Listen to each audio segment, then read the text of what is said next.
So you're looking to buy yourself a brand spanking new home out here in Monterey County, California, and begin living your dream life out here on the coast. But if you've not bought a new home before, you might be wondering to yourself, what is the buying process like? How long exactly is it going to take before you can move in? And of course, how much does it cost to buy a brand new home on the Monterey Bay to begin with? Well, if you are thinking exactly all those things, congratulations, you are on the right video. Today, I'm going to be taking you through all the different buying options from the most affordable to the most expensive.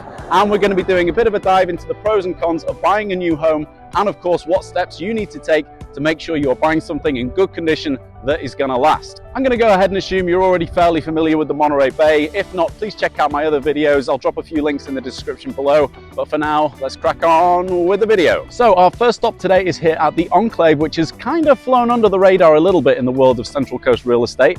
Located here in Seaside, this gated community consists of around 100 homes and can be found just north of the high school adjacent to Seaside Highlands. This gorgeous little collection of homes is bordered by the Black Horse and Bayonet golf courses, so you're basically living on the golf course, and it is only a 5-minute drive down to the beach and maybe 10 minutes to downtown Monterey.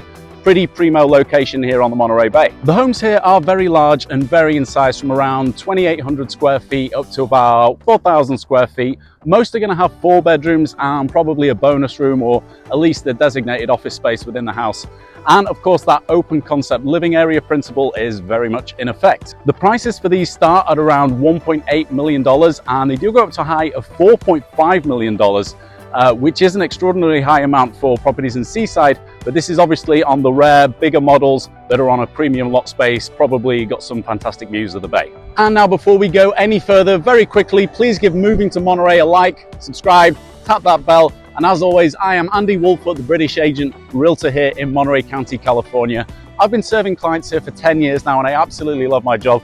So if you are looking for someone to help navigate the process of buying a new home, please feel free to give me a call. That's my number on the screen. Rest of my information is in the description below. One thing to note at this point is that in order to help you, the builders do insist you bring your realtor, whoever it is, on the first visit to the sales office. So if you're looking into buying a brand new home, please get in touch with me. I will be happy to make all the arrangements.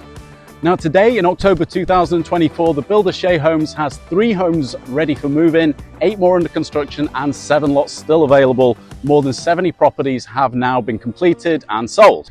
Let's talk about the quality of new build homes for a moment.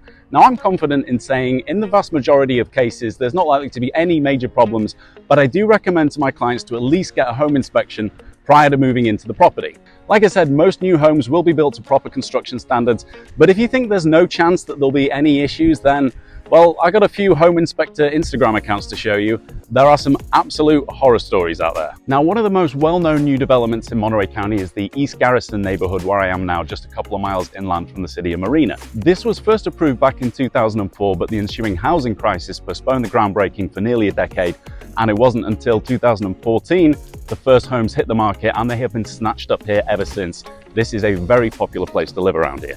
In fact, I remember back in 2014 seeing a billboard on River Road for East Garrison advertising homes starting in the high 400s. Yep, sorry everyone, but back in 2014 you could buy a brand new 3-bedroom home in Marina for under $500,000. Those days ain't never coming back. So the first 3 phases have been completed, a total of around 500 homes, but phase 4 is still pending.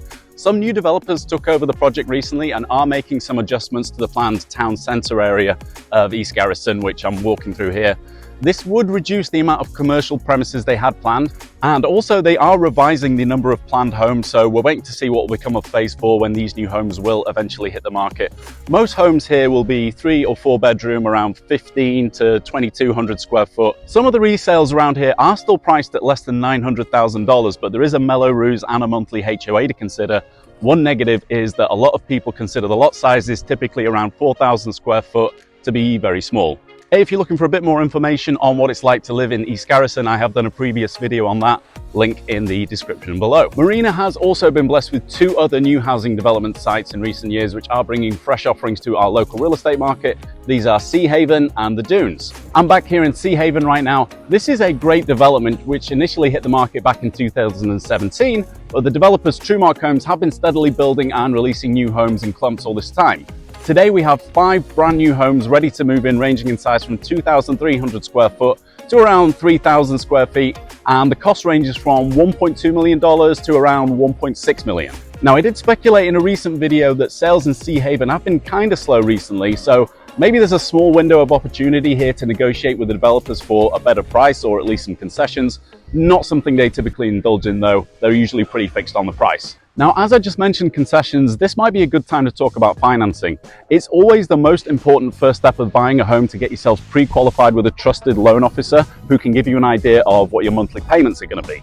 Now, when buying a new house from a developer, they will insist that you get pre-qualified with their in-house lender, somewhat understandably as they want to double check that you are capable of qualifying for their financing. Now, you don't have to use their in-house guy once you're qualified, but often they will give you an incentive to do so, usually in the form of a closing cost credit, typically around here somewhere in the range of $5,000 to $10,000. And here we are at the Dunes. Again, similar to nearby Sea Haven here in Marina, it's a collection of a few hundred houses, mostly 3 to 4 bedroom with small lots, but still beautiful homes with that nice open concept plan. The location is fantastic. It's right next to the commercial development where we have the cinema, there's hotels, the Kohl's, Target, whole host of casual fast restaurants, a couple of bars and a private gym, everything you could need. Now, I'm outside the rooftops, which is the latest phase of the Dunes development, aimed, I would say, more at the millennial home buyers who, as a cohort, are now undeniably in the home buying stage of their life. And these could be the perfect first step onto the rung of the property ladder because of the amenities and lifestyle these units provide. There's a bunch of different designs for these brand new flats and townhouses, including a few live-work retail units. Most of these will be 2 to 3 bedrooms, under or possibly just over 2,000 square foot. And I'm told most of these will include rooftop decks as well. I am aware that I just described these as possible entry-level homes for younger buyers. The cost for these start at $1 million. But don't blame me for the prices. This is coastal California where most people in the world want to live. The first $500,000 is for the weather alone. Now, housing is always a big item in California politics. Recently, San Francisco Senator Scott Weiner introduced 2 new laws that came into effect at the start of the year, aimed at speeding up the approval process for multi-unit construction, which includes housing for lower-income Californians. Now, the state does have a lot of housing issues in general, but it is now making more efforts to remove obstacles and boost incentives for housing construction. I've said it before, and I'll say it again. Please vote for local politicians who support home builders. The only way we will address the cost of housing crisis around here is to dramatically increase the supply of homes to satisfy the demand. Now, that was far from a comprehensive list of every new build site in the county, but I have focused more on those better known ones that are right here on the Monterey Bay for this video. If you are planning on making a move out here and think you can swing for a brand new home, then give us a call. I promise I'll pick up. My name is Andy Woolfoot. They call me the British Agent, Realtor here in Monterey County. I'd be delighted to accompany you through your home buying journey to ensure you have a smooth move out here to the Central Coast. Thank you so much for staying with me all the way to the end of the video. I'm going home for a cup of tea. See you on the next one.